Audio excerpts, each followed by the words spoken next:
Hello বন্ধুরা, আশা করি সকলেই আল্লাহর রহমতে ভালো আছেন। তো বন্ধুরা, আজকে আমি গুরুত্বপূর্ণ কবিরাজি ভিডিও নিয়ে আলোচনা করব।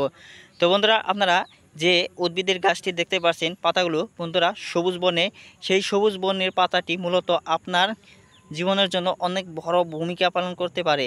বন্ধুরা, এই উদ্ভিদটির নাম হচ্ছে জাপানি লতা। গ্রামগঞ্জের বন্ধুরা রাস্তার আশেপাশে অন্যান্য গাছের উপর দিয়ে বেয়ে চলে এই গাছটি। বন্ধুরা, আপনারা দেখতে পাচ্ছেন ঝোপঝাড়ের মতো বেয়ে চলেছে এই গাছটি। বন্ধুরা, মহামূল্যবান এই গাছটি। বন্ধুরা, এই পাতাগুলো খেলে কি উপকার পাওয়া যায়? বন্ধুরা, আপনাদের পেটের সমস্যায় ভুগে আছেন বন্ধুরা, গ্যাস্ট্রিকের সমস্যা, পেট ফাঁপা সমস্যা এবং কি বন্ধুরা অল্পতেই আপনাদের বমি এসে যায়। বন্ধুরা, এ ধরনের ভাইয়েরা, এ ধরনের লোকেরা দীর্ঘকাল যাবৎ সমস্যায় ভুগে আছেন। বন্ধুরা, পেটের সমস্যা এবং পেট ফাঁপা গ্যাস্ট্রিক থাকার জন্য বন্ধুরা আপনারা ভালো মন্দ খাবার থেকে খেতে পারছেন না, বন্ধুরা বঞ্চিত হচ্ছেন।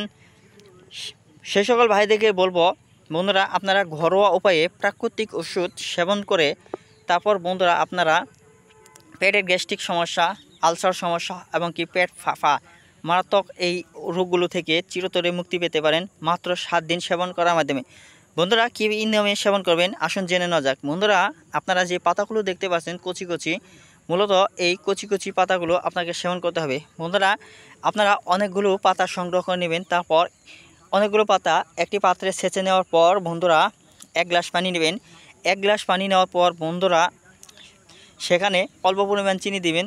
তারপর এই জাপানি লতার পাতাগুলো আপনারা পানির মধ্যে ছেড়ে দিয়ে তারপর ভালোভাবে চিনি দ্বারা মিক্সার করে নেওয়ার পর খালি পেটে বন্ধুরা একটানা 7 দিন সেবন করুন। ইনশাল্লাহ খালি পেটে সেবন করার মাধ্যমে একটানা 7 দিন সেবন করার মাধ্যমে আপনাদের গ্যাস্ট্রিক সমস্যা এবং কি আলসার সমস্যা এবং কি পেট ফাঁপার সমস্যা এবং কি অল্পতেই বমি আসা ইত্যাদি রোগ থেকে আপনারা মুক্তি পাবেন চিরতরে।